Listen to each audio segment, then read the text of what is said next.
আসসালামু আলাইকুম। আজকে আমার ইউটিউবের প্রথম দিন। আমি মাছ ভাজতেছি এবং মাছ খুন্তি দিয়ে লাড়তেছি, উল্টিয়ে দিতেছি এবং গ্যাস নাই, এলপি গ্যাসে ভাজতেছি। আর এখন রাত 10টা, এখনো গ্যাস আসে না, তাই এলপি গ্যাসে আসসালামু আলাইকুম। আজকে আমার ইউটিউব চ্যানেলে জন্মদিন। নাবিয়া, সাবিহা, ওয়াসি, সাজিদ খাবে।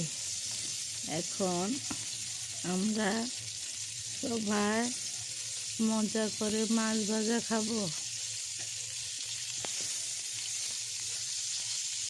সবাই আমার চ্যানেলটি লাইক সাবস্ক্রাইব করে দিবেন।